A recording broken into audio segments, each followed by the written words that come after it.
Once I went into the hospital, and they did a drug test on me, and they said, "Oh, you're positive for cocaine."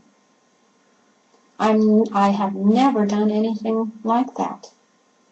Luckily, the psychiatrists that worked with me knew that, so there wasn't a problem. But this is the kind of thing they do to you. They want you back in line. They want you serving your purpose. They don't care if you are beat down, trodden. Maybe they can't use you the same way that they did use you, but they're going to use you to the last. Whether it's trying out some new electronic equipment on you, maybe that's all you're good for. Maybe all you're good for is to see what it takes to break you. Maybe that's what they'll use you for now. They want to break you. See how long it takes. Make a study out of that. My programmer was Joseph Mengele. It was common knowledge in this country, among higher ranks in the military, that Joseph Mengele was going in and out of this country on his own passport.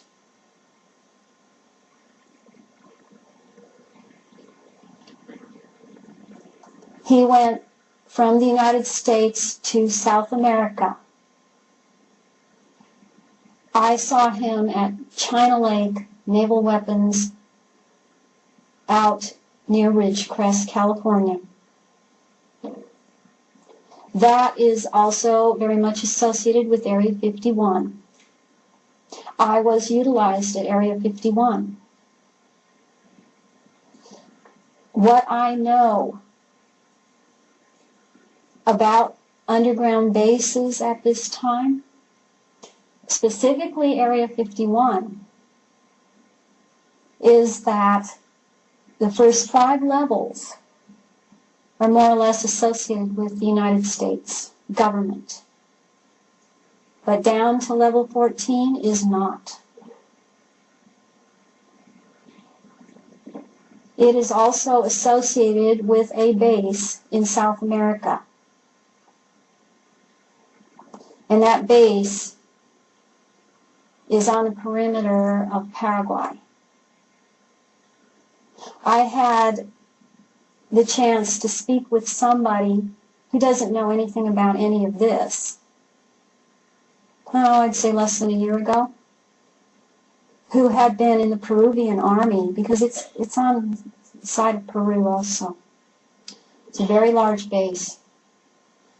And he was in the army, and the governments, all the governments employed their soldiers, their military, to guard the parameters of the base. And what he saw there, what he described to me, were all of the Indians in the area they killed, hanging them upside down, draining fluid out of the spinal column into containers that he was told were this fluid was being used for a creation that was made up of human genetics, but it was also part machine, like a cyborg. This is what it was being used for. Also talked about things like putting the eyes or certain parts of the eyes of dogs into humans, and then the humans that got this were going crazy. In short, it was genetic manipulation and experimentation. It's the same thing that's going on at Area 51. There is lots of strange phenomena going on at Area 51 that I was witness to. They employ psychics at Area 51. I went to speak at another conference a couple years ago, and I was approached by someone who still contracts with the CIA. And he saw the burn marks on my arm and said to me, "Oh, I see you burned off the Area 51 ID on your arm. Oh, well, there's others besides you. Don't worry, I've seen others. You're not the first and you're not the last. So, if you have that on your arm, that means that you had the training in Russia with the ice water immersion." And when he went on to describe the psychic training, I have not heard anyone talk about the mark on the arm from Area 51. It isn't visible to the naked eye. It's visible in a certain spectrum of light. It marks you as someone that's specifically involved in a certain program there. There are others that have it. I am not the only one.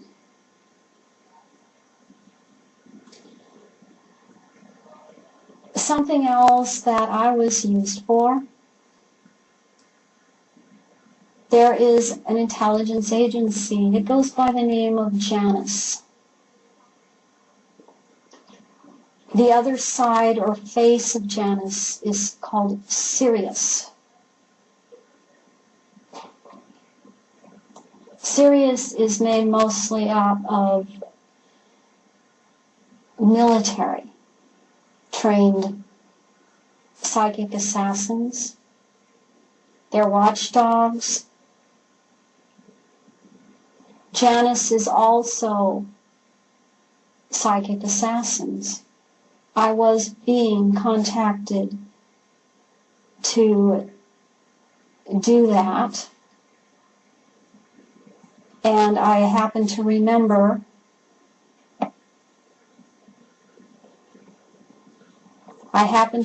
that, and was able to stop being involved with it. But it took me a while.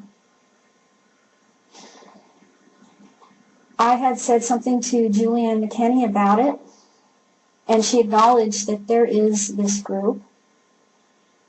It is a person that heads this group, tries to stay out of the public eye. He is known because he is on the Council of Foreign Relations.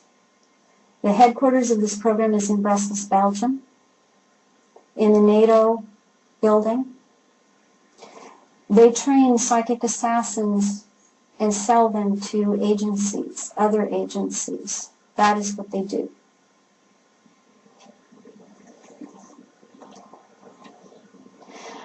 One other thing I want to say, and I will talk about this and write about this another time. I want people to know that it isn't Illuminati that is, well, this group or that group that rules. The Illuminati themselves have a governing body. They are referred to as the Eight, or the Octagon. Those that watch for them are called the Eyes of the Eight. And people generally don't know who they are. But it's a fear-inducing thing again, fear of the unknown. I will be writing about that in detail. But I want people to know there is a ruling body. It doesn't stop at the Illuminati. They themselves are governed by this group. They rule the 4 points of the earth and the points in between, according to them.